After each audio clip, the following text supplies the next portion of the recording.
Welcome, it's Indisputable. I'm your host, Richey. Good to be with you. We have a lot on the agenda today.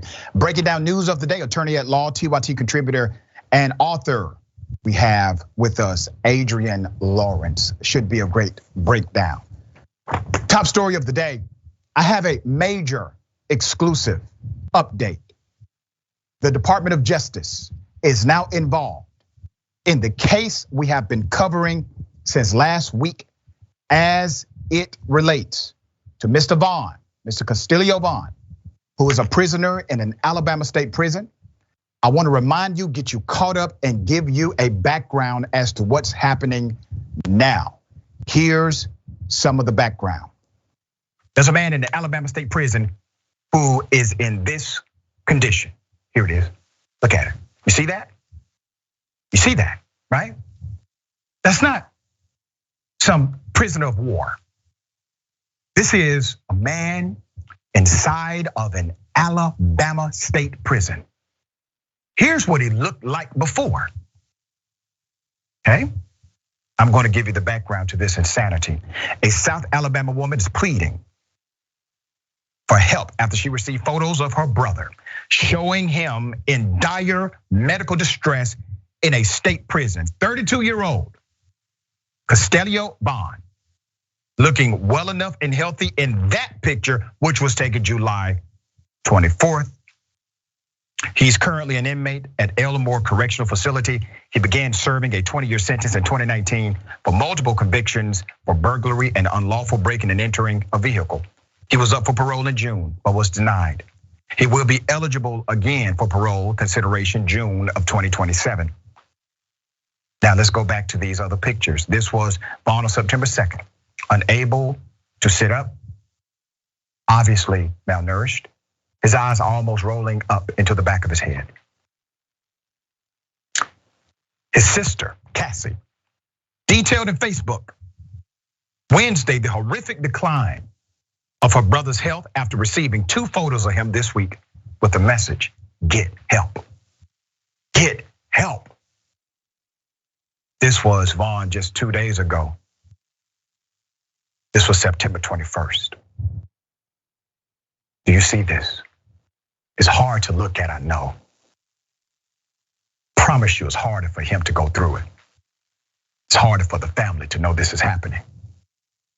Now I'm highlighting this story because for some reason, this state prison has some kind of control over the local media in Alabama, but they do not control me.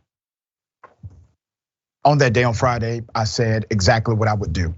I activated a private investigator and a civil rights attorney to go to the state of Alabama. I went to the state of Alabama on Friday night. I called the prison facility and made them aware that 1 or 2 things were going to happen on Saturday. Either A, I would be assured that Mr. Vaughan was receiving medical care and his family could speak directly to him, or B, you will have to call the local sheriff in order to arrest me from the premises of the institution of that particular jail. This is what happened. Cassie, the sister, I was able to make direct contact with her. I put her in contact with the civil rights attorney, Harry Daniels. Harry Daniels was able to talk directly to Mr. Vaughan on that Saturday and coordinated with Benjamin Crump and Lee Merritt. Now, Benjamin Crump, Lee Merritt, and Harry Daniels are all representing Mr. Vaughan. In addition to that, the private investigator has uncovered systemic issues that are connected to Alabama state prison system at large. Also, I received exclusive information that the Department of Justice has now gotten involved. They visited Mr. Vaughan yesterday in order to make an inquiry as to what happened to him. Yesterday on the show, we had an exclusive interview with Cassie Vaughan, the sister, who posted this information. Here's part of what she said. I visited Mr. Vaughan yesterday after I was not entering to the prison. They called me and let me know to come back and visit him. Mr. Vaughan is still in the same condition that he was in that photo. Mr. Vaughan is using a pamper to use the bathroom. He's depending on the inmates to change his pamper. He hasn't brushed his teeth. They haven't gave him any bath or anything. His hygiene is horrible. He had filthy clothes on, and it's a wound on his stomach that is bleeding pus and blood outside of it. Mr. Vaughan obtained 3 lawyers, Harry Daniels, Lee Merritt, and Benjamin Crump, and that is who will be representing him. Cassie, when you first posted these pictures on social media, you received these pictures with a message that said, get help. Tell us how you were alerted to the condition of your brother. I was alerted by a fellow inmate inside of Elmore Correctional Facility. I want to remind everybody, nobody from the medical staff contacted the family. Nobody from the correction staff contacted the family. None of the none of the administrative workers contacted the family. They were contacted by way of another inmate, an individual temporarily incarcerated with Mr. Vaughan. They had more heart than the people who are paid to care for Mr. Vaughan. What happened to Mr. Vaughan? Mr. Vaughan had an intestinal issue. He was not given the proper medical attention immediately according to the narrative. He was then rushed into surgery. They removed his small intestine. And then, according to other inmates, was left without proper care. Nobody cleaned his wounds. It led to infection, and many things happened after that. And then one of the inmates said, I'm going to take a picture. I'm going to violate protocol here. I'm going to risk my own safety inside of this facility, my own freedom, because they will put you on lockdown. They will punish you for things like this. They decided to push these photos directly out to the free world in order to get justice for Mr. Vaughan. Last night, I received a call and confirmation this morning that Mr. Vaughan was visited by members of the Department of Justice. They are now involved. All right, moving in the right direction. However, we still don't have what we want. We want Mr. Vaughan to be in a free world hospital with the medical care he deserves, rather than being in another facility. They did transfer him out of Elmore prison to another facility that Alabama claims is more medically appropriate. We disagree with that assertion. So does the family, so does Mr. Vaughan. Remember, what did Elmore prison do? According to the sister, they took her off of the visitation list. They hung up on local media. They would not provide any information to anybody who inquired, not even the mother, until this weekend. The family was able to see Mr. Vaughan in the horrible condition that he was in. The fight continues. Adrienne Lawrence, as an attorney, obviously you see the malfeasance here. You see the opportunity for lawsuit, but at the core of it is the safety for Mr. Vaughan. Mr. Vaughan is being cared for by other inmates rather than a medical team. What are your thoughts here?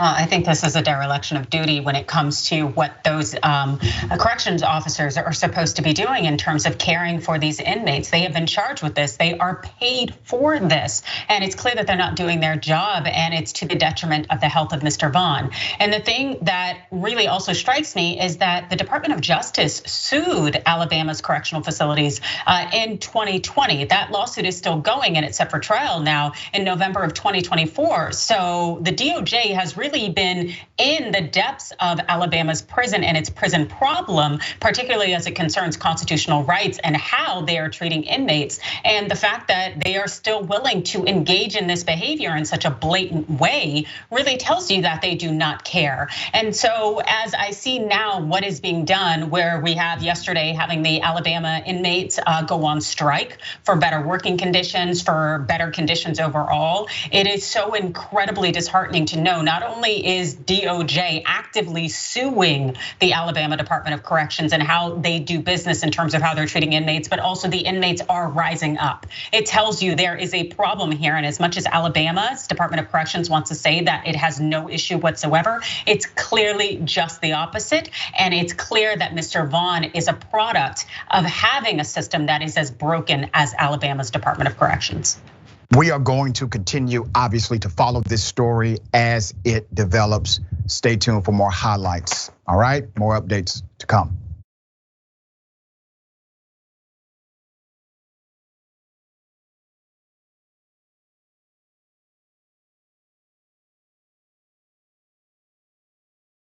Okay, we've been here before. A person who's selling products to black people using the N-word at their door. Here it is.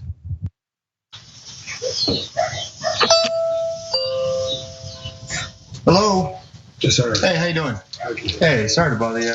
I'm Fernando. I work at Peak Energy. We're a few doors down. We're in 1845. Okay. So we do solar around here. We're just coming around talking.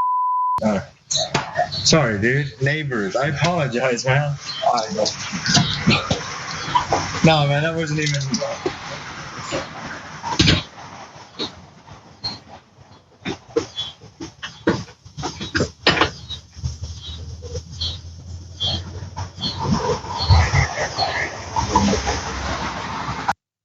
They call that a Freudian slip. Let's put up his picture full mass here. What's taking place? What just happened? Well, here's what happened. A person who utilizes the N-word so much that when he meant to say neighbor, he says the N-word instead. He's in the community talking to N-words. Oh, I meant neighbors. Now, some people are speculating that what he did was intentional, regardless of an implicit bias or hyper-aggression bias. Racism is racism. The impact is virtually the same. This individual engaged in this activity. According to the caption of the original uploader, this incident was described in the caption as a suspected white supremacist employee at Peak Energy in Houston, Texas, uses anti-black slur and then tries to pretend it was an accident. If this is somewhat familiar to you, it is because just a few weeks ago, we covered an AT&T contractor who did something similar, but not quite the same. Here it is. I'm with AT&T Fiber. I'm with AT&T Fiber.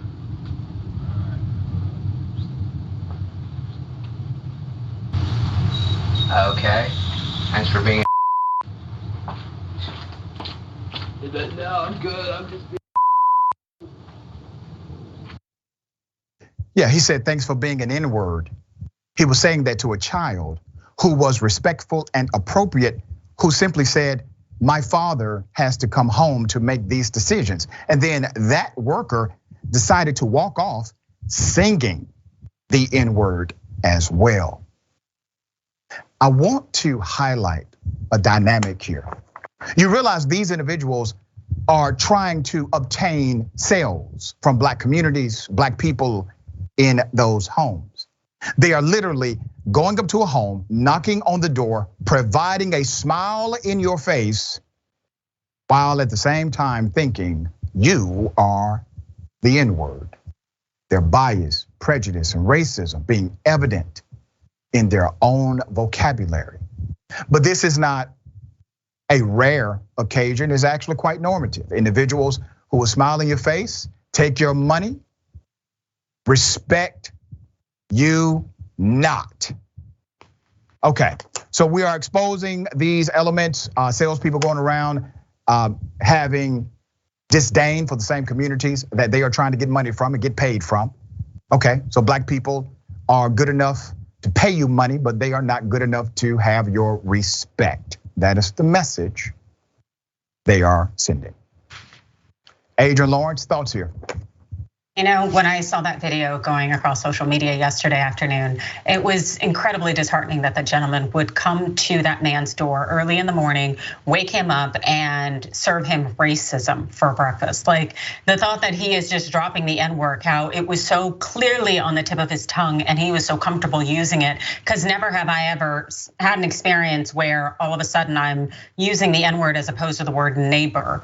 I don't even necessarily know how that works. I know they both start with an N and end with an R, but still there's a lot in between. And so for that gentleman to have the nerve to come and say that to him and then try to dap him up, apologize, yeah, right, you should just quit now and fix whatever is in your life that is making racism pop out your mouth with the quickness. Yeah, and some people were pushing back on the male who answered the door as to why he did not do more. Just think about the shock of this happening to you. And also, you got a lot of issues. If you're a black male in America, and I know because I am one, there are a lot of issues we deal with, a lot of systemic bias, a lot of direct bias. We deal with these issues every single day. To have somebody knock on your door, it's almost like, really? That you knocked on my door to say that? So I understand the lack of response from the person who answered the door. We are waiting to see if the company responds publicly, since he did represent, he was in fact with a company when knocking on the door.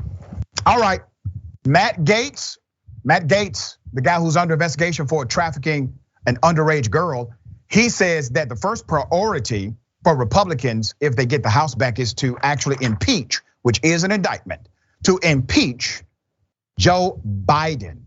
And Roger Stone has admitted not only did Republicans steal the election from Al Gore, they were going to steal the election by force as it relates to Donald Trump. He said this 4 months before the actual election. Let me first go to what Matt Gaetz said. Here it is.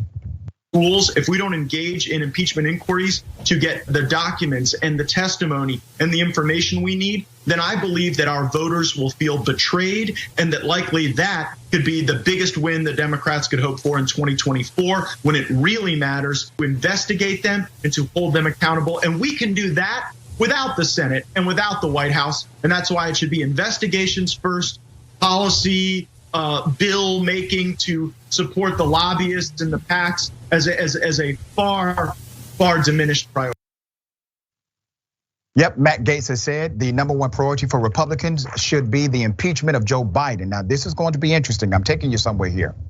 He did not say the number one priority should be fixing the economy or creating better opportunities for healthcare, decreasing the cost of higher education, making sure that individuals have equal pay for equal work. No, that is not the sentiment or the priority of the Republican Party.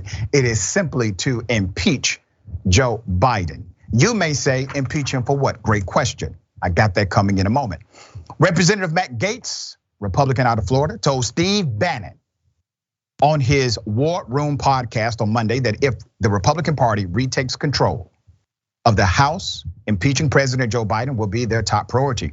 Now remember, you have one guy who's under federal investigation, another guy who is under an indictment.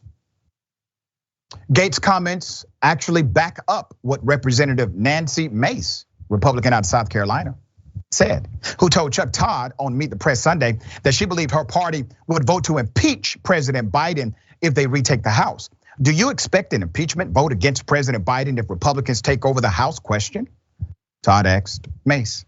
I believe there's a lot of pressure on Republicans to have that vote, Mace replied. Notably, neither Gaetz nor Mace specifically noted on what grounds they or other Republicans believe Biden should be impeached. Isn't that something?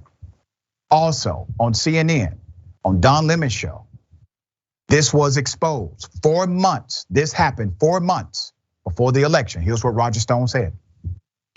What they're assuming is the election will be normal. The election will not be normal. Oh, these are the California results? Sorry, we're not accepting them. We're challenging them in court. If the electors show up at the Electoral College, armed guards will throw them out. I'm the president. You. You're not stealing Florida. You're not stealing Ohio. I'm challenging all of it. And the judges we're going to are judges I appointed. You. You're not stealing the election. That's basically what Bush did to Gore. There's a lot of meat on this bone. Number one, Roger Stone said that they were basically going to steal democracy by force, and they were going to utilize judges to back the play, judges appointed by Donald Trump 4 months before the election.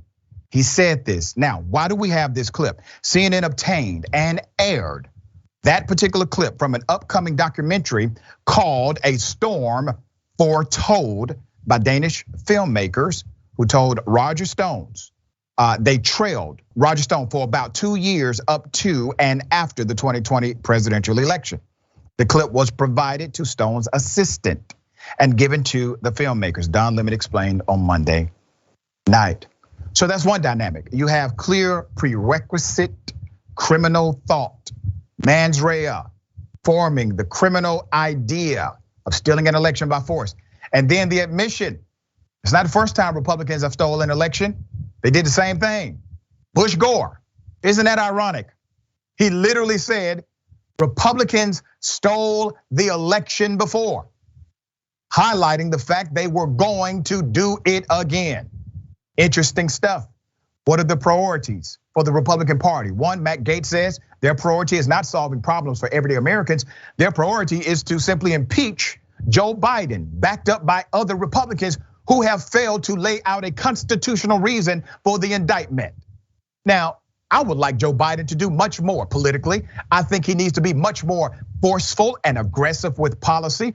But the impeachment, which is a de facto indictment, has to be constitutionally qualified. They have not provided that qualification. And then Roger Stone comes out, says, yes, elections have been stolen before. We did it with Bush Gore, and we were going to do it again.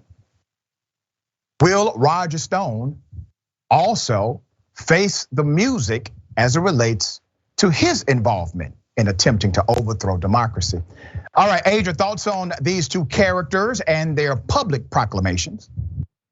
Well, it just seems really right up their alley. The day after Biden was sworn into office, Marjorie Taylor Greene filed impeachment papers against him. Then she did it again the next year. She's threatening to do it again. It just seems that these individuals who are the most chaotic and problematic members of Congress have nothing to do other than try to find ways to tear down Biden and also to uplift fascism. That definitely seems to be the way that they are proceeding, even though I'm sure they could not pull 2/3 votes that they'd need to in order to effectuate an impeachment in terms of the end result, whether it's removal or what it is. I'm sure they are still going to try and make these efforts because what they're trying to signal to the American people, especially with the midterms coming up, is the thought that we are going to do something, that this government, who is ever in positions of leadership, is not fit to lead, and thus they must be removed, and we are going to take actual action. Just wait. And so it is incredibly disheartening, and it is also pretty pathetic how they continue to waste taxpayer funds running these narratives when they have no grounds, no basis, and no legitimate cause to try to challenge the legitimacy of President Biden or the work that he does. Well said. We got more on the other side. It's indisputable. Stick and stay.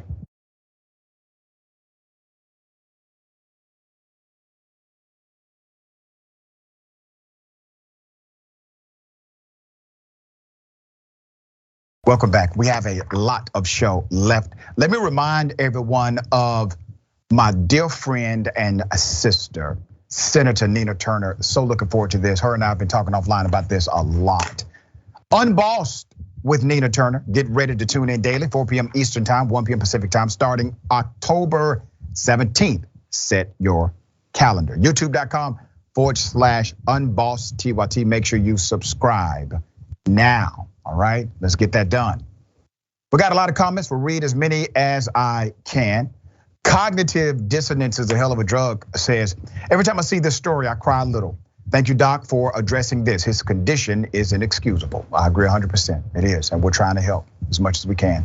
Mickey C, the Silverhaired Dragon, says, one cannot slip with a word that isn't in their vocabulary. Boom, good point.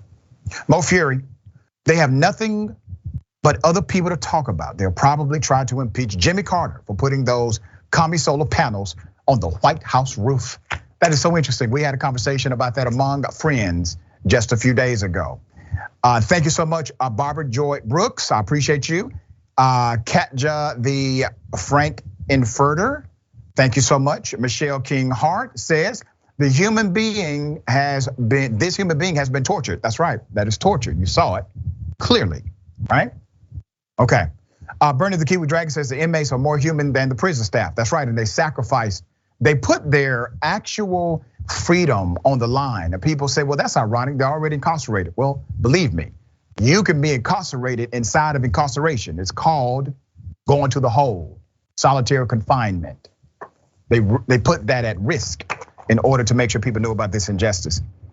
All right, Coolish Regent, I think. says, get it, Doc, you are a hero. Real heroes wear suits and mustaches. That's so beautiful. I'm just a regular guy from Georgia trying to do the right thing. Nothing more, nothing less. And without you, it doesn't work, all right? So I appreciate every single one of you because you all make this platform do what it do. Got something for everybody. Ladies and gentlemen, I wish a Karen would. You want to call the police on them for having a barbecue on a Sunday. You're still free! Back off! I'm going to tell them there's an African-American man threatening my life. Yeah, oh, that's not me. I've got photographs. Shut up! Shut up! Oh, shut up! This is my holiday. Shut up! My holiday. No! I work! You don't! Shut up! I think you better drop her off. Give me my It's my my vape.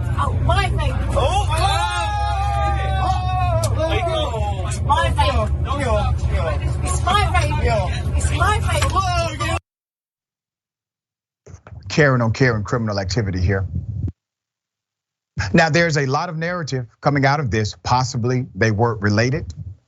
Perhaps they already were acquainted with each other.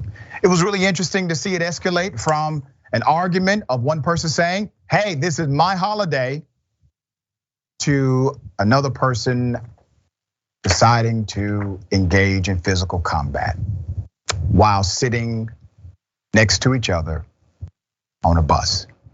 All right, Adrienne, thoughts on this Karenicity you just witnessed?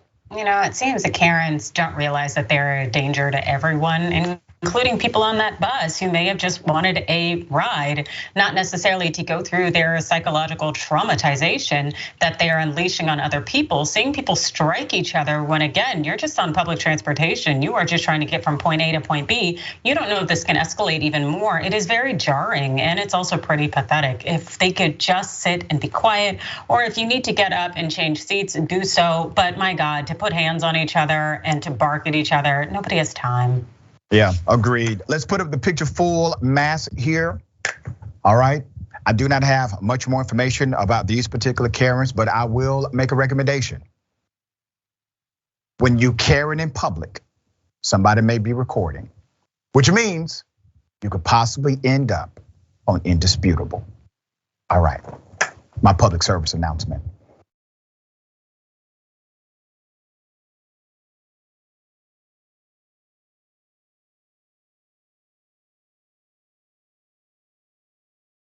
Very sad story, all right? White woman kills 4 black women who are all mothers. She only gets 4 years in prison. You're saying nowhere in the hell.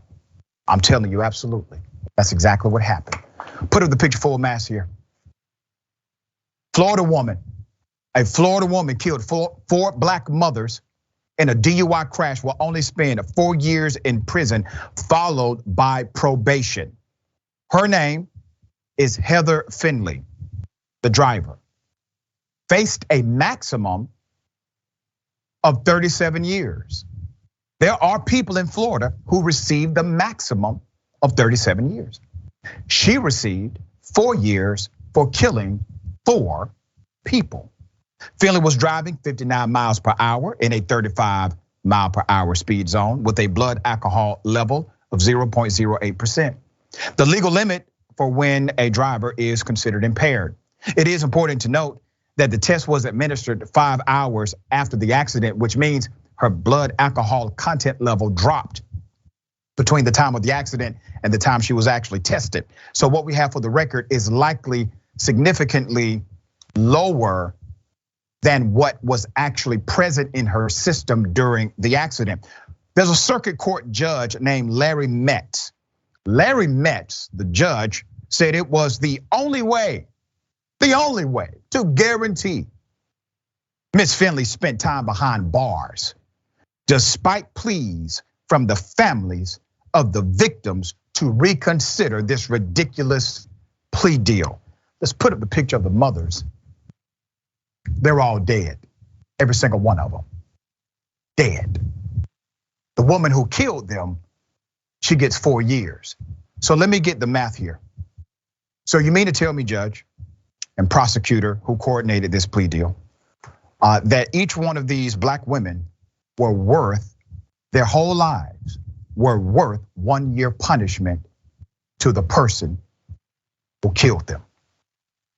Metz had placed the deal on hold in April to review more evidence, saying in a September 22nd ruling. Let's put those women back up. We'll put the women back up. In a September 22nd ruling that if he rejected the deal, the state could drop the case, and he did not have the ability to alter the agreement between the prosecutor and defense attorneys. Wait a minute. The judge is literally saying, well, if I rejected the plea deal, the state could have just dropped the charges. The hell you say? We got 4 black women who are dead, 4 mothers who are no more because of the criminal action of this particular person. And you're telling me that the only way to guarantee she actually serves some jail time is if you accept this plea deal? Judge, you a damn lie. I tell your mama you're lying. If you forced it to go to trial, there's a conviction here. There's no question about the negligence, no criminal element. Why did you not push for that? Why did you not reject all plea deals to force this to trial? Let's put up the women again. I'm gonna give you their names. These women who were killed by Miss Finley are Rosalind Felton, 29 years of age, was in a Chevy Malibu truck with cousins Shaquila Smith and Cambria Smith, both 26 years of age, and Tiara Chambers, only 25 years of age, when Miss Finley, the killer, smashed into them just after 2 a.m. This happened back in 2018, month of April. The mothers, these mothers represent a total of 8 children. 8 children who will no longer have a mother, who will no longer be able to say, Mama, I love you. Or Mama, I can't wait to see you. Or Mama, I miss you. They're gone. Details behind the plea deal are this. Finley's license will be revoked for 3 years. She is also ordered to pay $200,000 in restitution for the 4 families impacted. As part of the agreement, prosecutors dropped 4 of the DUI counts, convicting Finley of 4 vehicular homicide charges. The family said they also did not have any say in the plea deal at all.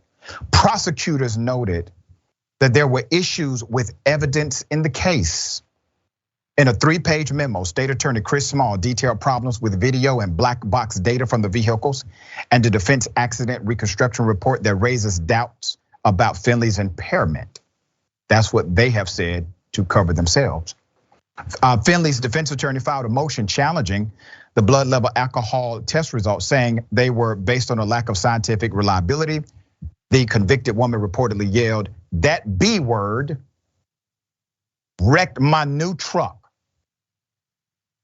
The defendant, other than being hysterical, showed no indicators of impairment, according to the prosecutor's memo. Isn't that something?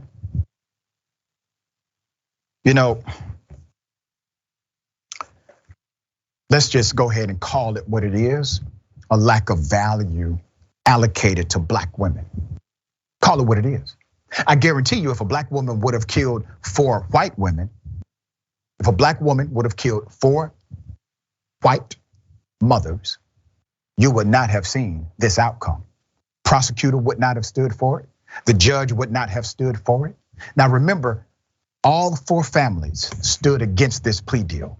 All 4 families said, don't do this, judge. And I believe all 4 families would have preferred them take this all the way to trial. Seek justice. Don't seek the easy out. That's not what you swear to. as a prosecutor, you swear to seek justice. This feels like injustice from top to bottom. Adrienne, what are your thoughts on this as an attorney at law? It's very difficult to take the judge's word for it in terms of this thought that if he rejected the plea deal, that somehow the charges could be dropped. They had already dropped the DUI counts, and so they did have vehicular homicide. You have evidence of someone's death. You also do have some indicia of her testing positive in terms of her blood alcohol level. There would seem to be sufficient evidence to put these two things together. And so for the judge to act like his hands were tied was really pretty, it was just pathetic. It really indicates the lengths that the system is willing to go in order to avoid giving justice for the taking of Black lives. And that seems to be completely and totally on display in this case in particular. And just thinking that the children involved from newborn to the age of 12, they are so young, so vulnerable, so innocent, and now their mothers have been taken from them. It really does already put them in a position to start their lives so young, knowing that the system is stacked against them. I want to say this to the children of these mothers. I am so sorry. I'm so sorry. Take this and break the system that did this to you and refuse to give justice to your mother. Use this as motivation to create a better world. It's unfortunate that this happened. It's horrible. It's a disaster. The world is ugly. But you have the opportunity to make it beautiful. All right? All right, we got more on the other side. It's indisputable. Stick and stay.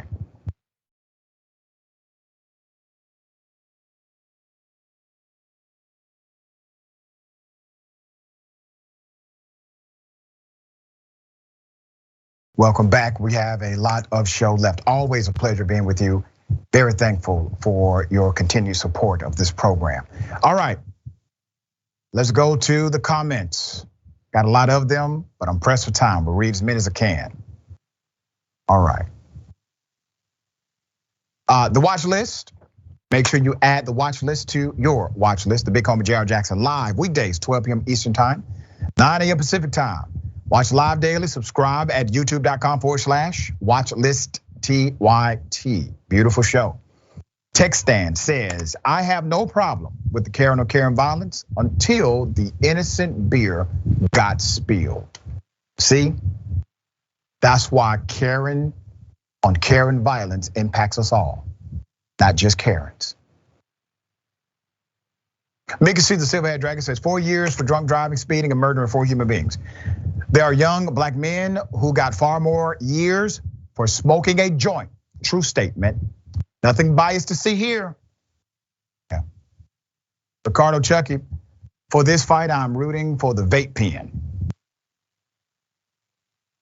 Mary C, the Purple Dragon Queen, thank you so much for being a member for 4 months. We really appreciate your support. Double doser member at that. Love you, Doc. Love this show and love that you effect actual change. Some of the many reasons why I support this show, and thank you so much. Could not do it without you. All right, it's a team effort all the way through. Big ups to the production staff and all of the support granted by TYT personnel. Twitch. Stars View says, at least she poured the other lady's drink and not her own. Interesting. All right. Mama 2210 says this is very devastating and so disgusting at the same time, talking about the 4 mothers who are now dead. Okay. This is an update to a story we first brought you. Remember the child who got taken out of a fair, unlawfully by the way, okay? Was told by a deputy sheriff to cross the expressway, cross the street, gets hit, and the family is now suing because none of this should have happened.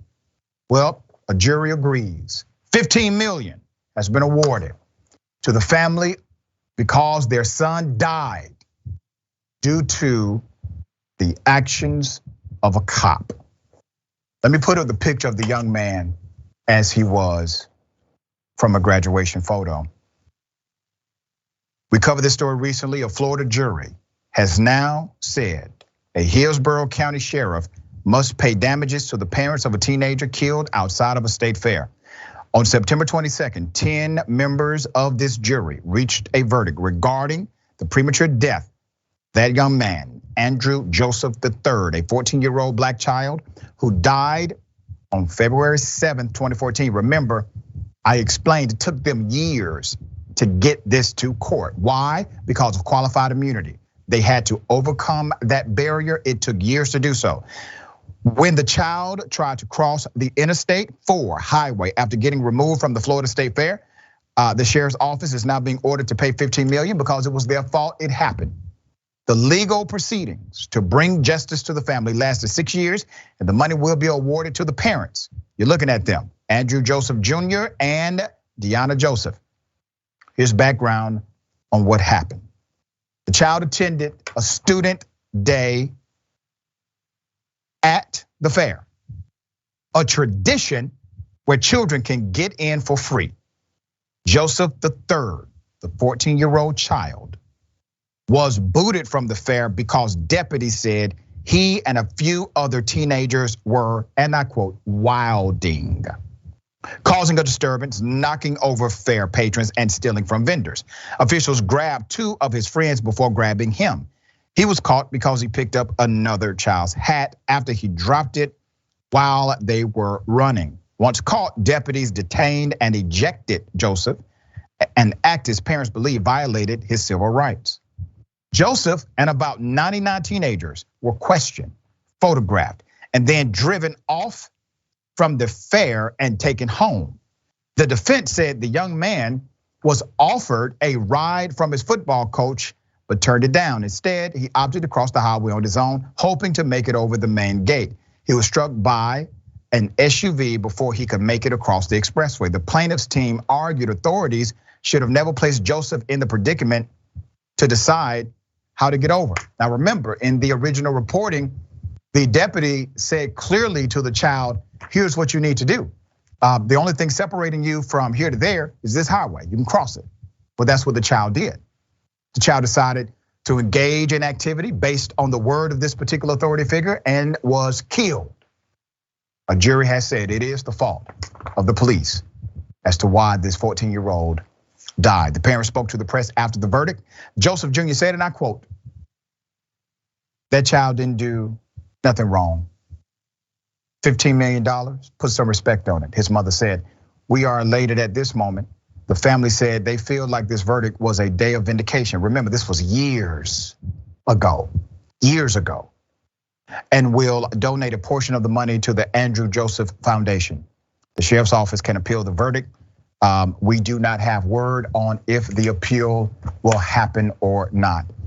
Once again, when I first did this story, so many people pushed back and said, oh, well, this child is 14, it doesn't know how to cross the street.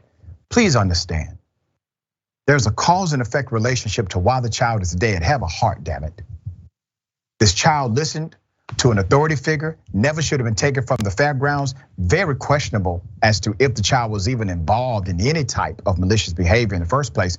But the sheriff's office violated multiple levels of their own protocol. Those systemic failures of enacting policy and protocol led ultimately to the death of this 14-year-old child. That is what the jury concluded. That was my opinion from day one. The reason why we have justice now, some semblance of it, is because a judge decided to set aside this ridiculous notion known as qualified immunity. So what have we learned here?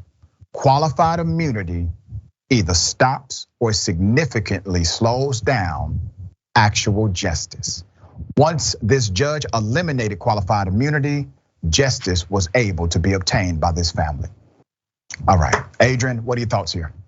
Yeah, I think as you noted, qualified immunity definitely is a barrier to justice for a number of people in our country, in part because law enforcement engages in behavior that, as far as I'm concerned, it's just not reasonable to begin with. But then when you create this kind of faux court-created like form of immunity, then you add another layer to it. And also when you have judges willing to go ahead and give officers the benefit of the doubt. And in this situation, the officer was not deserving of that at all. Again, a young man did exactly what you would expect a teenager to do when you present him with the option of, well, you have to get from point A to point B, you have to cross this. And he did exactly what you would expect a child to do. And so an adult should be held accountable in that situation. It is unfortunate, again, that it will end up being from the pockets of taxpayers as opposed from law enforcement, which is the root, start, and the end of the issue as far as I'm concerned. Yep, there you go. Once again, what's happening here? The cops are defunding the cops. The anti-defund the police people, they're not saying anything.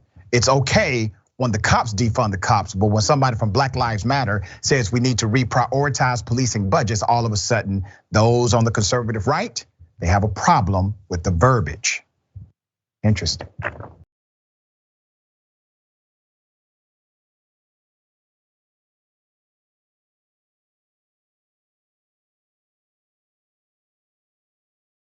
You know, this was one of the weirdest things I've seen. Ayanna Pressley's GOP challenger got into a fist fight. Here's the first video.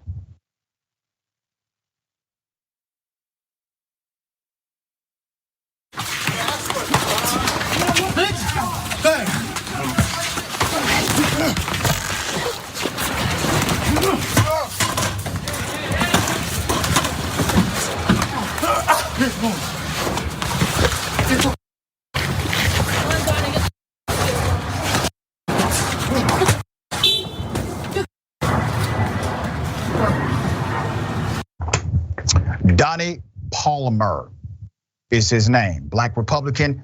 The big fella is actually a boxer, even though he was getting his ass handed to him in that particular fight. It was really interesting. I got more video, here it is.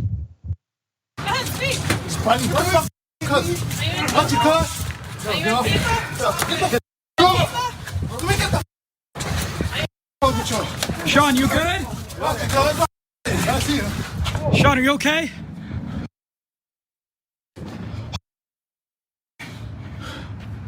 Yo, we need cops. Bro. No, sir, Sean is not okay. All right. Put up the picture. Once again, I do not condone violence.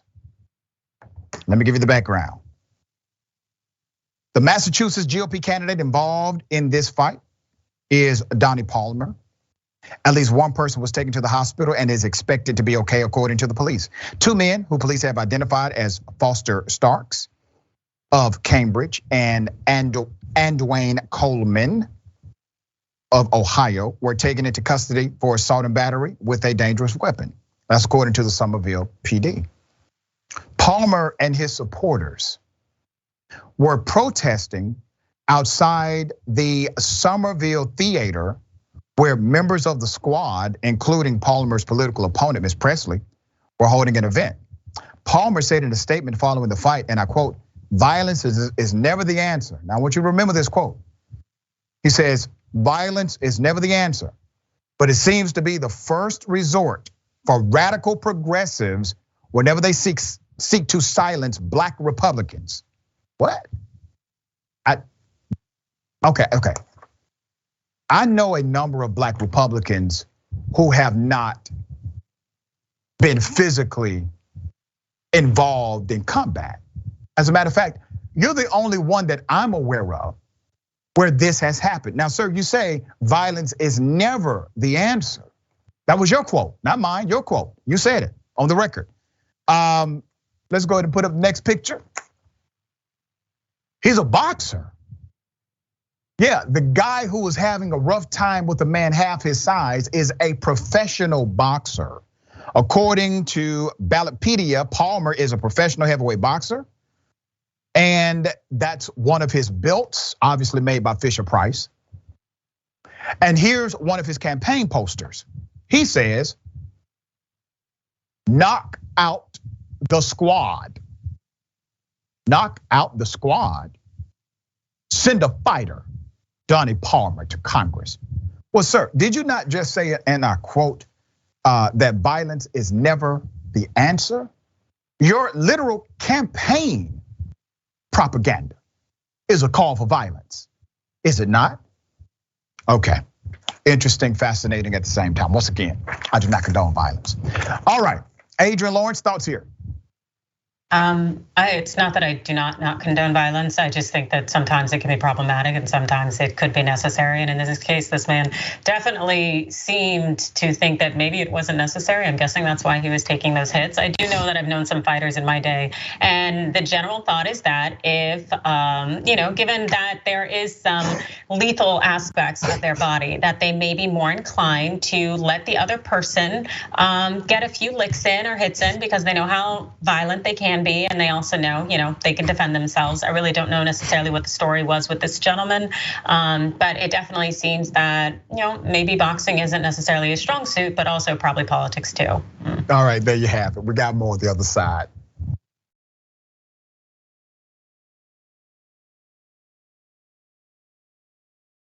Welcome back. We have a lot of show left. Okay, let's go to the comments. I knew these comments were going to be interesting. Texton says, maybe he's just not a very good boxer and is looking for another gig. Sounds like an accurate statement to me. All right, Henry says, also, again, not a street he had to cross. It was a highway with cars going over 65 miles per hour. How is anyone going to cross safely? Exactly, that's right. Mr. Shadow says, laughing my A off, Sean was definitely not okay. I know he wasn't. Political Panda, we at Indisputable do not condone violence, but we do find it funny. Shiley Stevens, he be boxing all right at UPS. Boom, I see what you did there. Chris Frederick, thank you so much. Member for 2 months, Indisputable, says, let's find some solace from the tragedy of the loss of these 4 mothers and what it may inspire their children to become and do because of this later. I have something I say to my college students a lot. Message, what is your message to the world? MESSAGE, what is your message? And many times we find our message by finding our mess, what has harmed us, what has hindered us, what has been against us. Finding our mess and putting age on it, MESSAGE, that becomes your message. All right, update. Chantel Arnold files a civil rights lawsuit against the cop who did this to her. Here's the video.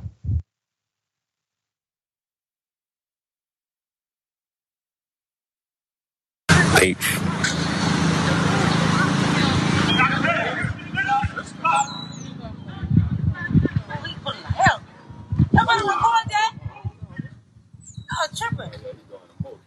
He got it on. Such a horrible visual, right? Let's put it the picture, Miss Arnold. We said on day one, lawsuit definitely will be pending. Chantel Arnold is suing the Jefferson Parish Sheriff's Deputy, Julio Alvarado, Sheriff Joseph P. Lapinto III, and Jefferson Parish Sheriff's Office over the September 20th, 2021 altercation that violated her 4th and 14th Amendment rights. She is asking for a trial by jury and that the court declare the deputy not only violated her civil rights, but also award her compensation for her injuries, his violation of her civil rights, emotional distress, emotional injury, fear, pain, and suffering, continuing injury, and permanent injury. Arnold is also asking for a written admission of guilt and apology on the sheriff's office's official letterhead for all of her lawyer fees to be met. And lastly, she is asking him to be terminated or prevented from working predominantly black neighborhoods, period. Let's go to the deputy. This is Alvarado. He's the deputy who was suspended without pay for a week. That's it, 1 week. They admitted he did something wrong, violated protocol. Obviously, in my opinion, he violated the law, but he was suspended for 1 week for what he did to this woman and then received 1 year probation, okay? 16 years with that sheriff's office. He was reprimanded, not because of the assault on the woman, but because he did not write the report of the incident. If it were not for the videos taken by witnesses, there would have been no proof anything ever happened to Miss Arnold The complaint also revealed there have been numerous federal complaints filed against the now 17-year law enforcement professional by African Americans and other minorities. Long track record of terrorizing people of color. Let's go to the sheriff. Buck stops with him. Remember, the sheriff is the one who remained protective of this particular deputy who has been noted for terrorizing communities. An internal affairs report found Alvarado violated written policies and procedures for his failure to properly document the incident. Now, why did he not document the incident?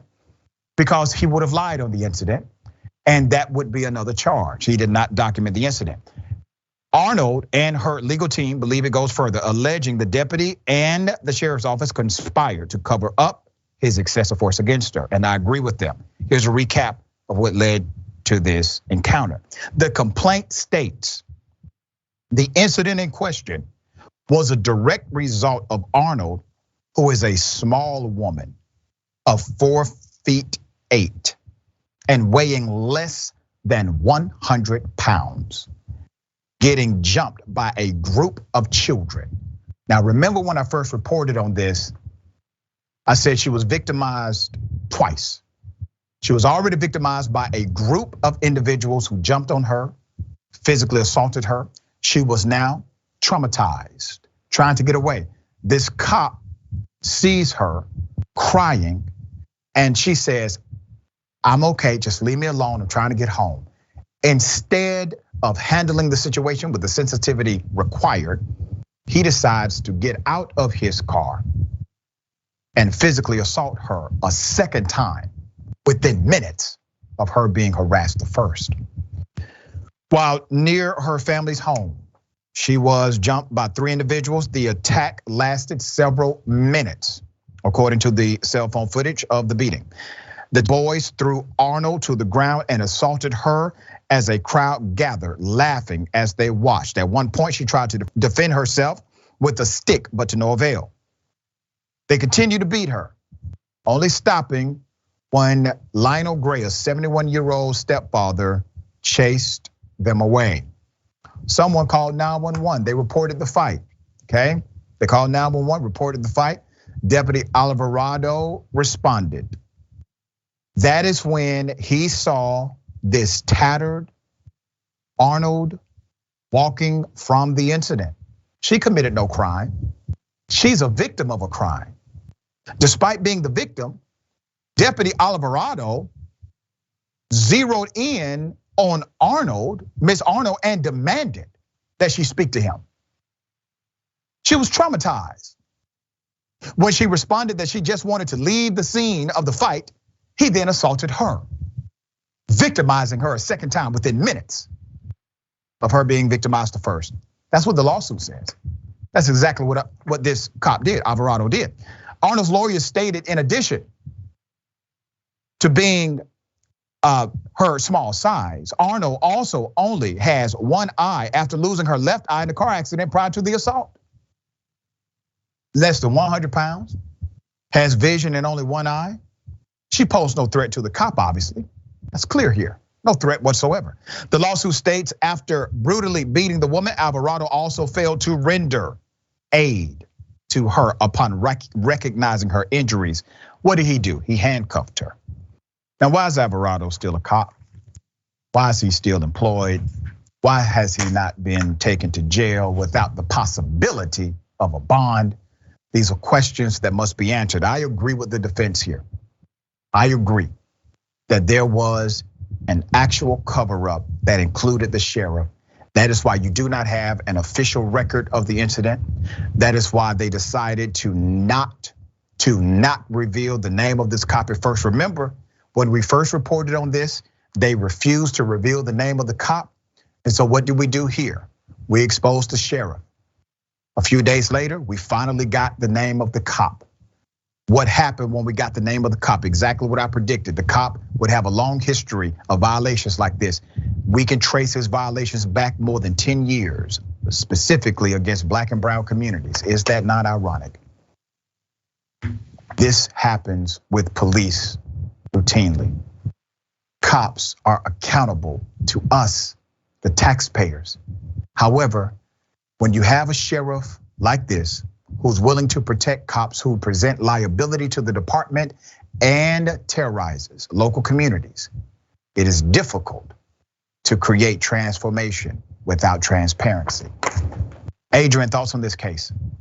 You know, this is really, it's a hallmarker of injustice, of someone in a position of power looking to abuse their power to victimize someone who is already very limited in their capacity, having limited sight and vision, also having been assaulted, to further marginalize and denigrate her. And it's incredibly disgusting. And also for this department to continue to keep this person on the payroll, it really does say what their priorities really are. And so I hope there is full accountability across the board when it comes to this individual, also this department, and how they are treating the citizens that they are supposed to be serving and protecting. And I want to remind everyone, engage your local community. Start making sure that your local community has an effective citizens review board that can actually provide oversight for police officers in your local city or county. That review board needs to also have the power of subpoena to compel the testimony of police officers. City of Atlanta has a very strong one. It could be stronger, but places that have a strong citizens review board, they tend to do better as it relates to community cop relations. Make sure your local community has one in place. If not, advocate to create it.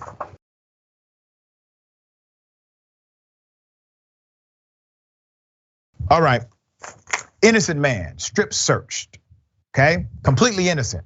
He now is receiving $375,000. The error was committed by the Columbus, Ohio Police Department. Let's put up the picture of the police precinct full mass here. The city of Columbus has agreed to pay an Orlando man $375,000 after he was falsely arrested at gunpoint, strip searched, and cavity searched for a crime he never committed.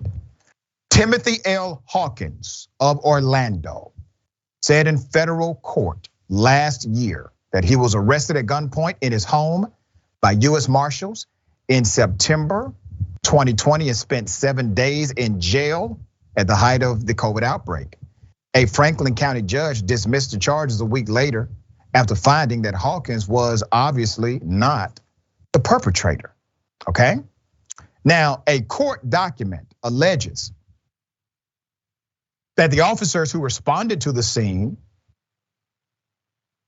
of a reported aggravated robbery in November 2019 in the Livingston-McNaughton neighborhood on the Far East Side took down the names of 2 male suspects who witnesses said committed crime. Neither of those names was Timothy L. Hawkins, although one had the first name of Timothy. You know how many people are named Timothy in the United States of America? A whole lot. Okay, one suspect was reported as 6'1". 6'1". The other 6'3". Hawkins, who is black, is 5'8" and had previously lived in Columbus, but had no relationship to the crimes committed against these 2 victims, according to documents he filed in court.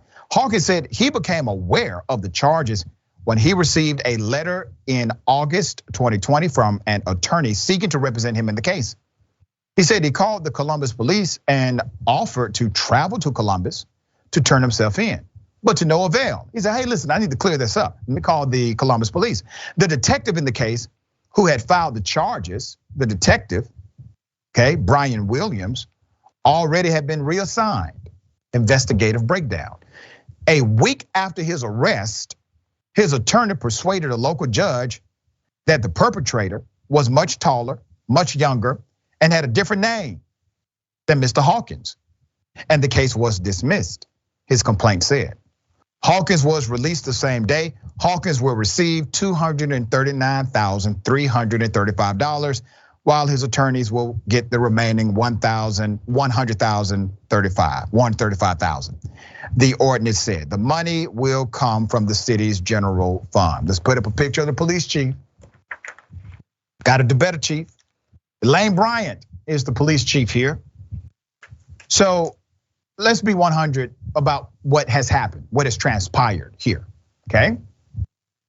A lack of investigative prowess coupled with devaluing the actual humanity of this black male, meaning once you saw things did not add up, nobody in law enforcement said, hold up, wait a minute. Let's verify, let's double check, let's run this again. Let's go over the investigation one more time. None of them did this. It took a defense attorney to remind a judge, hey judge, a few things here. The height doesn't match, and by the way, judge, the name doesn't match either. Judge says, well, look at that. You're right. Charges dismissed. Go home. After the man was already incarcerated for a week. This could have been solved on the front end, but because the detectives and those investigating did not care enough on the front end, it had to be solved on the back end after damage was done. This leads to, once again, defunding the police. $375,000 out of the general fund because of police misconduct, negligence, possibly even corruption. All right, Adrienne, thoughts on this case? It is, again, it's a reflection of abuse of power. They really wanted to go ahead and slap some handcuffs on this individual, even though he did not match the description, and they knew better. And they wasted his time, and they could have jeopardized his livelihood in terms of his employment or other key aspects of his life, but also to have the experience of being jailed and to be handcuffed and to be strip searched, and everything that went on is completely and totally unacceptable. And the officers knew, and they decided that they would still enjoy this experiencing of dehumanizing another individual without any kind of justification whatsoever. It's utterly, again, disheartening, knowing that it's the taxpayers who will pay it, we the people, and not the officers who clearly engaged in misconduct. That's right, and that's why people like myself, we advocate for cops to have their own malpractice insurance, like a medical director or a medical professional. MDs have to have this, but cops do not. So that means the taxpayers will have to foot the bill for their egregious misconduct. We got more on the other side. It's indisputable. Stick and stay.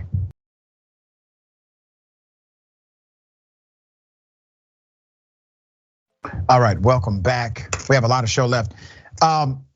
First Philadelphia cop in 40 years convicted for killing an unarmed man while on duty. Let's go ahead and put his picture up full mass, okay? A Philly cop has been convicted of voluntary manslaughter after he fatally shot an unarmed black motorist. Once again, first time in 40 years, this kind of conviction has happened with someone who was on duty. Officer Eric Rush Jr. was found guilty on September 21st for shooting Dennis Plowden Jr. This cop is the first Philly officer to be convicted of killing someone while on duty in 40 years, and one of 9 to have been charged in the past 50. In addition to the felony manslaughter conviction, this cop was also found guilty of possessing an instrument of a crime and faces up to 20+ years in prison. Plowden and his wife, Tania Bond, who testified at the trial for a second time, seeking justice for her husband. Plowden was part of a high-speed chase that ended in a collision, left him sitting on a sidewalk in East Germantown. The cop believed Plowden was concealing a weapon in one hand. But afterwards, it was revealed he had drugs in his obscured hand. Additionally, an investigation also determined the officers were chasing what? The wrong person. Details of the shooting. The cop alleges he believed he was in danger. Sounds familiar, right? He was in danger when he opened fire on Plowden. This happened December 27th, 2017. As the 25-year-old sat on the sidewalk, the cop said he noticed he had one hand raised, but the other one hidden. When officers at the scene told him to show his hands, he would not. According to CBS News, other officers gave testimony stating there was an element of danger in the altercation and could see how their colleague was justified in shooting. The prosecution said he was actually surrendering. Not knowing if Plowden had a weapon or not, and believing he would not be able to take cover if Plowden decided to shoot him, the cop discharged his weapon 6 seconds after arriving at the scene. The bullet went through Plowden's left hand and hit him directly in the head. Mr. Plowden died the next day from his gunshot wound. Despite testimony alluding to the justification for the shooting, the prosecution highlighted the fact that none of the other officers shot at Mr. Plowden and took cover during the detainment. Roosh, the cop who had spent 10 years in the police department, was not immediately fired. He was let go 10 months after the shooting. He had 10 more months to commit havoc, to kill somebody else. Let's put up a picture of the lawyer, okay? This is the cop's lawyer. His name is David Mishak. Believes DA Larry Krasner's office was pushing for his client to be convicted of murder. Despite the DA, let's put up his picture. Despite the DA pushing for third-degree murder, when the cop was indicted on October 9th, 2020, the charge was dismissed by the time of trial.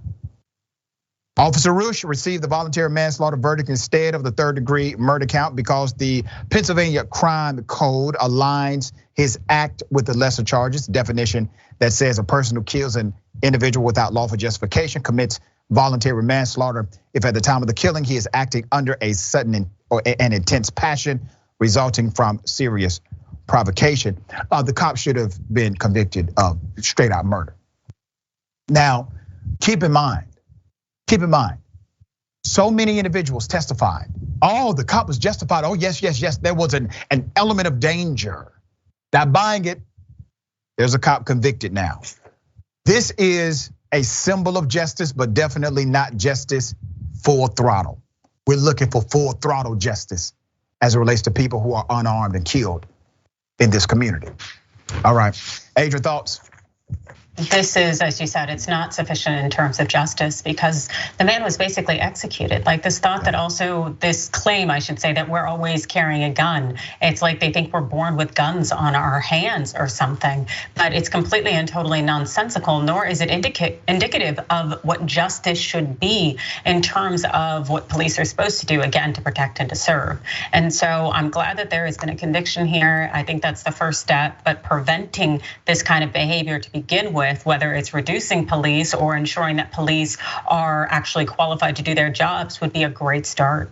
Yeah, and I encourage everyone to follow the career of this DA. This is one of the best DAs in the country. That is my sentiment. Adrienne, always a pleasure having you on the program. Tell people how they can follow you and check out your great work. Well, you can head on over to Rebel HQ, which is on Facebook and YouTube for my segment Overruled. You can also catch me on Twitter at Adrienne Law and on Instagram at Adrienne Lawrence. There you go. All right.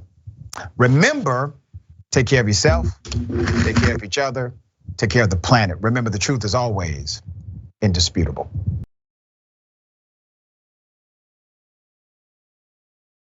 Welcome to Indisputable. I'm your host, Dr. Rashad Richey. We got a lot happening today. But what do we do on this show? We tell the truth. You know why we tell the truth? Because the truth is simply indisputable. Rashad, great to be here. Congratulations on the new show. And I gotta let everybody know that Rashad and I go way back. Here's the pattern that we see in all of these Karen stories. They think they own stuff they do not own. Now, where does that come from? I don't know, maybe slavery. Maybe they think they should still own black people. This is what happens when Karens weaponize the police.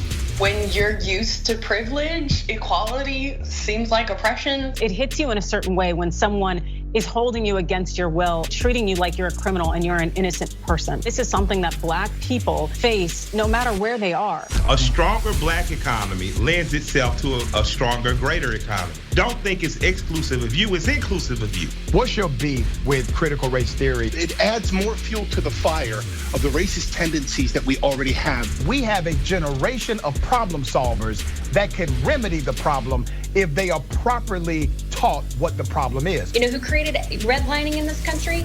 It was a white liberal. I don't give a damn who created it. If it's a racist policy, Shelley, here's what I don't know. I don't know. See, there you go filibustering, brother. You're scared of this truth, but you're gonna get it though.